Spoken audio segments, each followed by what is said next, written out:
Welcome everyone to this is the final session of Unraveling the Strands of Christian Nationalism.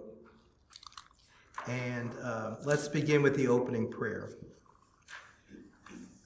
With you is the source of life, O God. You are the beginning of all that is. From your life, the fire of the rising sun streams forth. You are the light flow of creation's rivers, the sap of blood in our veins, earth's fecundity, the fruiting of trees, creatures birthing, the conception of new thought, desire's origin. All these are of you, O God, and we are of you. You are the morning's freshness. Amen. So I wanted to try to wrap this up in some way, trying to end on maybe a positive note,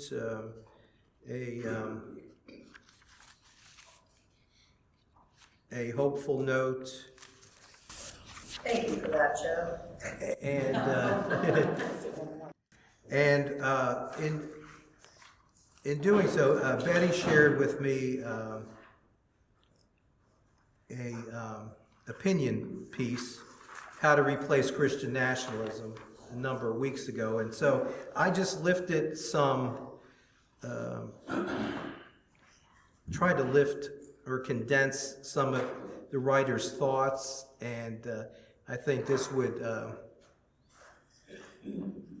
I found this helpful. So let me just leave it at that. I think this probably was a good way to wrap it up. So under Replacing Christian Nationalism, I wrote, recently opinion columnist David Brooks wrote a piece entitled How to Replace Christian Nationalism, the New York Times, November 13th of this year. I would like to share some excerpts from that column. It's a really lengthy opinion piece, and so please understand I'm trying to be faithful to his thoughts, but also trying to condense it and pull out some of his thoughts that might be helpful to us this morning. And so all these are quotes from David Brooks. And so he writes, once you put people into categorical boxes, you are inviting them to see history as a zero-sum conflict between this group and that one. And sure enough, today we are in a political, cultural, and religious war between two impoverished armies. Well, again, I'm just putting out some thoughts. I'm trying to end on a more hopeful note. Wow, there you go. It's all relative. But that's how, let's be honest. It's us versus them is usually how it's portrayed, isn't it? So, Joe, what does it mean, zero-sum conflict? That you basically have two. It means you win everything or you lose everything. Yeah, it's this group or that group. I mean, 100% this. There's no middle ground. Is tic-tac-toe or something? What? Tic-tac-toe. Well, you can't. Sometimes you can't win. It's also okay. Zero-sum game is not what you can't win. Win or lose. Let's do this. Okay.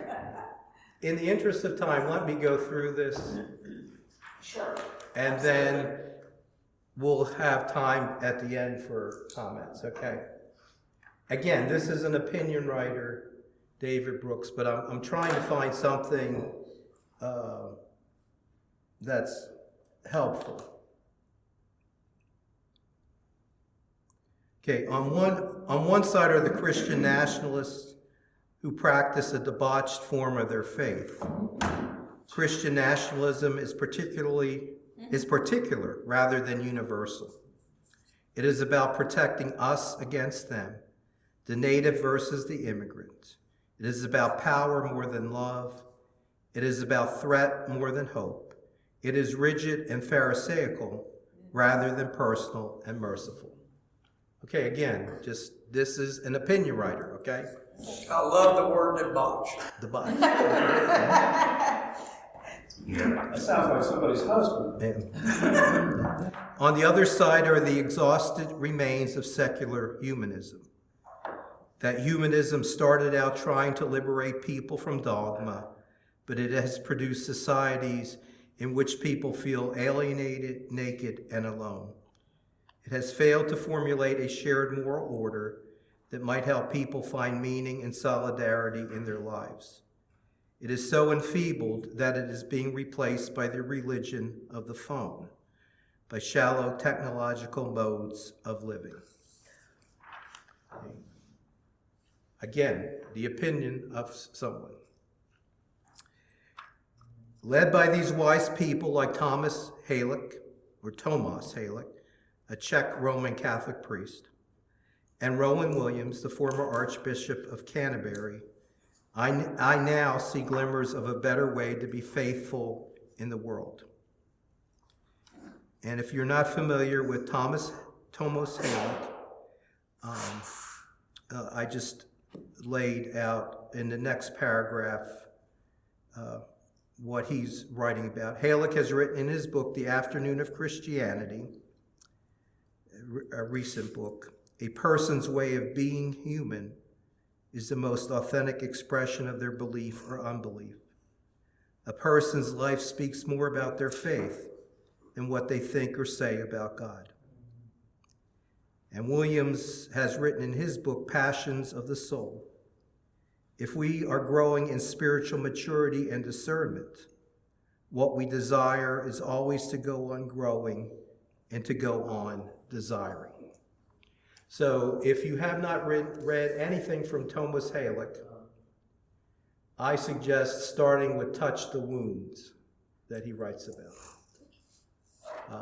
But this is The Afternoon of Christianity, published in 2024. And then Rowan Williams, Passions of the Soul, again published in 2024. Both of them you have to read and reread, at least I do, especially Rowan Williams. But it's, to me, the effort's worth the fruit. Juice is worth the squeeze? The juice is worth the squeeze? Yeah, more than the squeeze. And that's if you want to, again, we're all at different places with things, but if you want to explore further and dig in on things, these are two authors to start with. So Brooks picks up, St. Augustine advised us to follow what seems delightful. And in this pilgrim's way of living, I see the delight of pluralism. The world is too complicated to have all its truth encompassed by a single tradition, by Christianity, Judaism, Islam, or Enlightenment. You can plant yourself in one and learn from them all. Again, I found that statement a very powerful one. You can plant yourself in one and learn from them all. I see the delight of self-forgetting. As so many sages have told us, if you dive down to the deepest realms of yourself, you find there a desire for self-transcendence that leads you to a highway straight out of self, toward loved ones and friends, toward God. You're no longer trapped in your small, insecure, self-absorbed self. You're outward-facing, maybe not thinking about yourself much at all. I see delight in humility. I love Rowan Williams' definition of humility as a capacity to be a place where others find rest. A capacity to be a place where others find rest. Williams adds that the people Jesus called blessed are those who live in welcoming stillness, yet are at the same time on fire with longing for the well-being of the neighbor and the healing of the world's hurts. That's beautiful, and that is hopeful. What did you say? That is beautiful, and that is hopeful. I see finally a glimpse of the America I thought I knew. For centuries, we have been a hopeful people, a people on the move, defined more by our future than our pasts. Sometimes this relentless passion for growth has led toward gaudy materialism and even exploitation. But American history has been at its best when the passion for spiritual and moral growth has been just as strong. When people have said, I want my heart constantly enlarged, my nation constantly moving toward fairness. Somehow, MAGA has swept in and made us a frightened nation, stagnant, callous, and backward. I don't think this alien cultural implant can last forever. Eventually, Americans, restless as any people on earth, will want to replace threat with hope and resume our national pilgrimage. When that cultural and spiritual shift occurs, a lot will change in our religious and political life. And I would just add, if you notice what he's writing about, it all starts with us and our inner desires moving toward our outward compassion for those around us and for the world. Any thoughts? I know I've... So as a church, we gather around the Nicene Creed, the Lord's Prayer when we come together. They gather around the Pledge of Allegiance, sing songs in regard to nationality, rather than the history of our salvation. Onward, Christian soldiers. Yeah. So I think there's a tremendous distinction between the two. There is a distinction, but how do we live? Just because we profess something in church, and I almost preached on this morning instead of what I preached on. And you're right. That we have gotten very complacent in church with throwing words and phrases around. Especially during Advent and Christmas, we like to talk about, lofty words like incarnation, and just talking about it doesn't get us anywhere. Just talking about it doesn't it doesn't give room for the Spirit to move in our lives and move and work, help shape our inner desires so it impacts in the world in which we all, to use the words of Paul, live and move and have our being. I talked today about small acts of love and compassion and hope. But those are the acts that bring about change in other people's lives. And Williams again.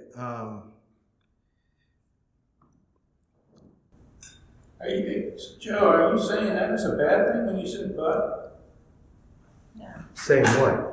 What's You a bad said thing? but these bring about change. Are you saying that's a bad thing? No, that's what we need. We need to, because it gets down, how do we relate?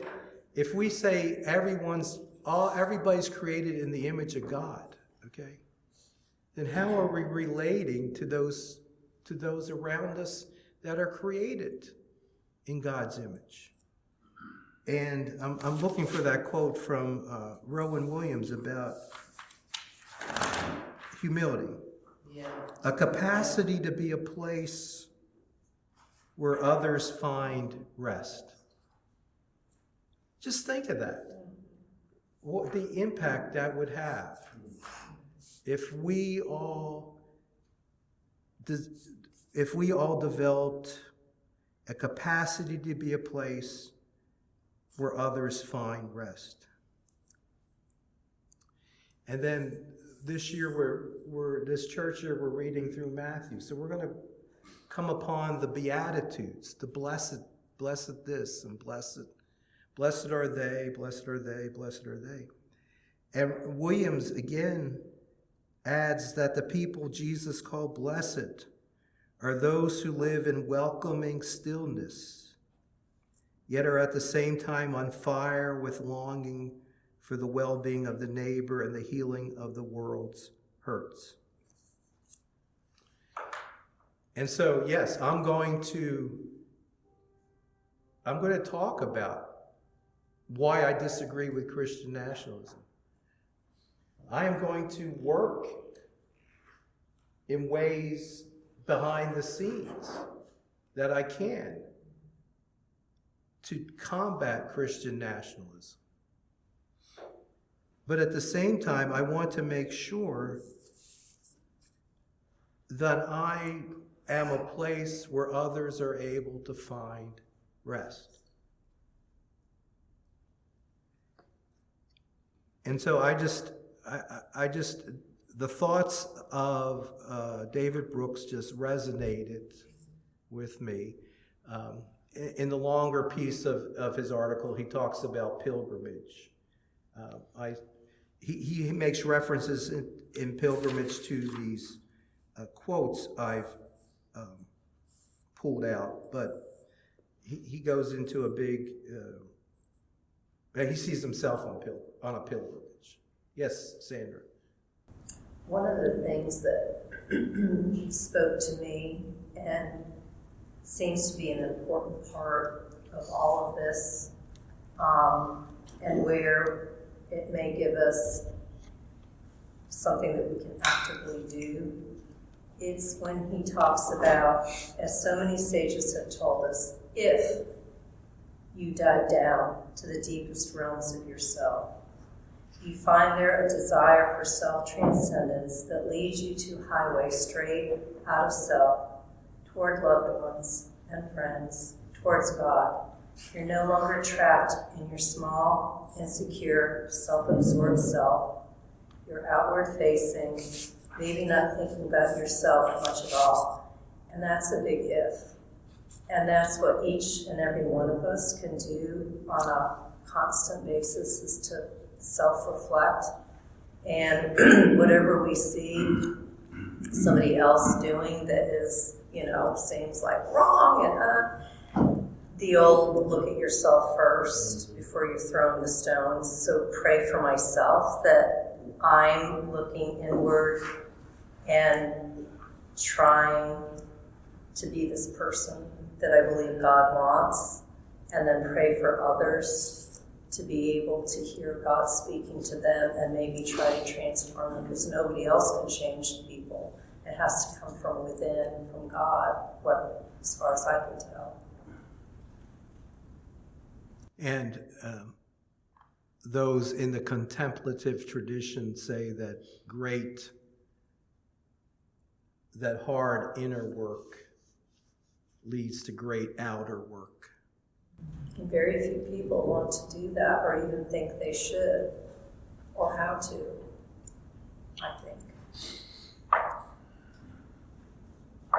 And then building on what you just said, just the restraint that people have about, I want to say confrontation, but I mean discussion, challenging ideas. For instance, with people who have bought into Christian nationalism,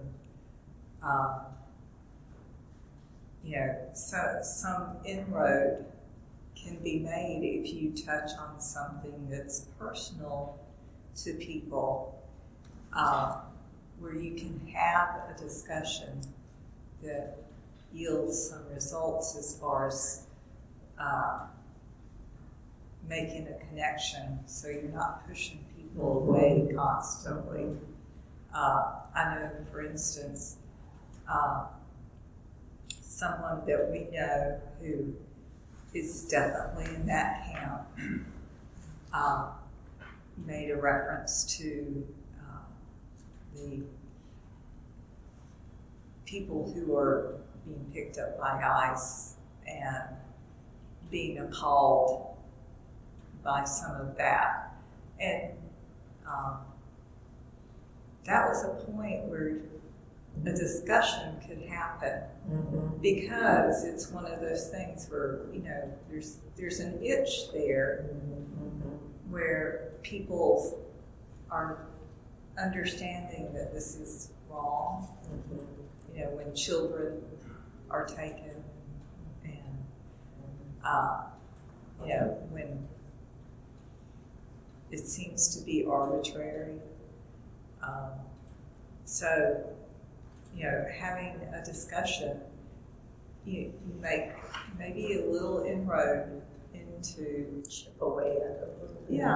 yeah, and also instead of constantly being in conflict with people, if we can reflect on what's in our heads and what our motivations are, then I think it helps us to understand other people too. Thank you. I'm going to group up. Go ahead. I want to build on what you just said. I really appreciate the words. Thank you for that. We've been in 12 sessions now, and just to reinforce what you just said, what are we prepared to do differently at the conclusion of this? No, not what are we individually, what are we as a couple, what are we as a community prepared to do differently, given this information, and given some of the threads that we now know. I struggle with my mom. She is on board back up all the way, and so that really puts a strain on conversations. And so, for me personally, one of the things I'm going to have to do is figure out how to bridge that gap. I can't wait for Mom. I need to do it on my own. So, again, what you just said, what are we prepared to do differently today that we were going through? Thank you. One of the problems is that Christian nationalism is so loud. I mean, what we're talking about are quiet ways to change ourselves, to change our community, to change the people we touch. And I don't doubt the power of that. Okay, don't misunderstand me. I think it almost has to start there. But they are so loud, they overwhelm the conversation. And we've also got to find some way to reach those people, or to put forth a strong enough argument against it, you know, and to put that out there, you know, to put out a strong enough argument against it that that it's more equal. But what is the message? The message has been fear. The message is, It has been fear. fear. Yeah. And that's been the basis. Now, I'm a Star Wars nut, okay? You'll have to forgive me, but to quote Yoda, fear is the path to the dark side. Fear leads to anger. Anger leads to hate. Hate leads to suffering. Now, there's some truth there. It's science fiction. I get it. It's Yoda. But there's some truth there. And so, to your point, I think I guess I miss the quiet humility of service to others. And I don't know how to make that message more prominent, but talking about the quote earlier,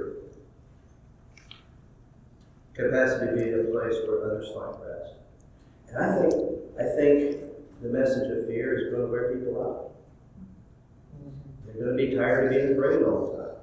Afraid of this group, or afraid of this cultural change.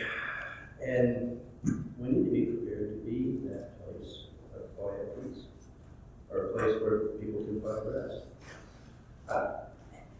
And I also think we have to look to Jesus as the example. He wasn't loud and boisterous and all in people's faces. And he didn't argue overly much with anybody who was opposed to him. He just stated his case and then let them deal with it.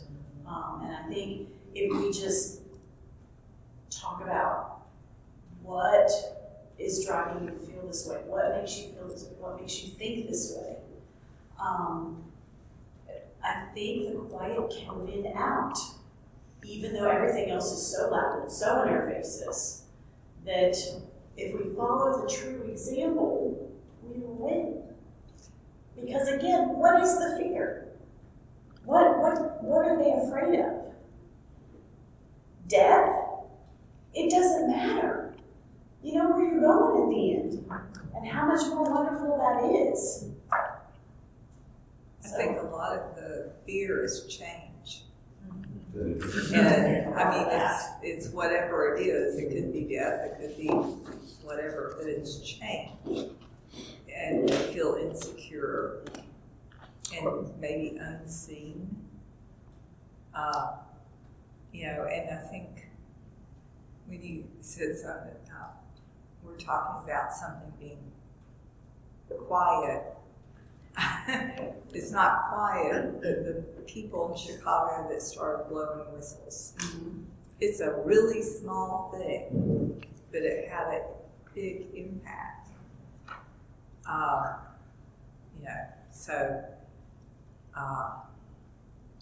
It is those small steps.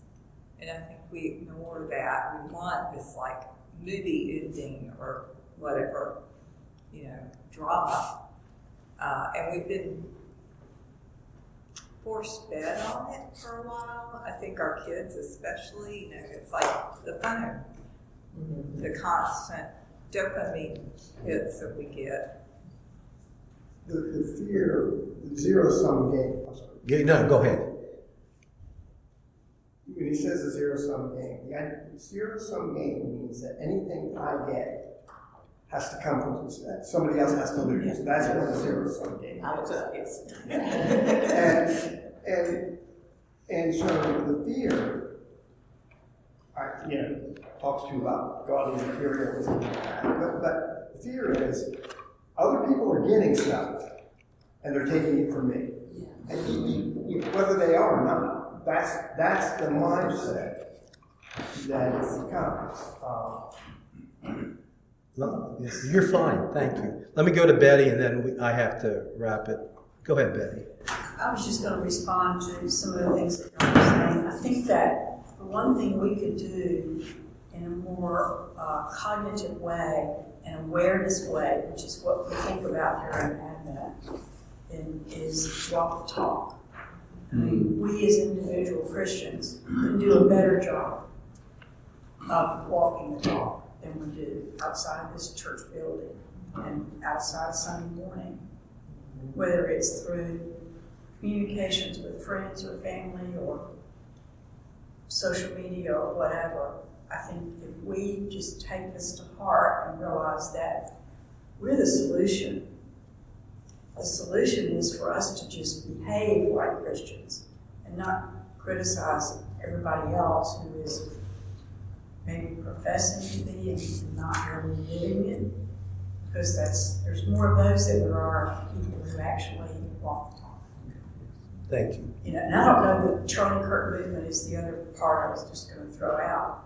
That's had a huge effect, I think, on a lot of young people, particularly in this whole movement. I want to point out, thank you, Betty. I want to point out, and thank you all for your comments and interaction this morning. I want to point out for this week for reflection, I found a quote from Mitri Rahab, a Palestinian Christian, who, I don't know if he was a Lutheran pastor in Bethlehem. And he says that hope is the power to keep focusing on the larger vision while taking the small, often undramatic steps toward the future. And then I just throw out, how can hope be found through the participation in public life by people of faith? Let's use the closing prayer. In the gift of this new day, in the gift of the present moment, in the gift of time and eternity intertwined, let us be grateful, let us be attentive, let us be open to what has never happened before, in the gift of this new day, in the gift of this present moment, in the gift of time and eternity intertwined. May the light of God illumine the heart of my soul. May the flame of Christ kindle me to love. And may the fire of the Spirit free me to live this day, tonight, and forever. Amen. Thank you, everyone. Thank you. That's the end of the conversation. Thank you. Thank you. Sorry.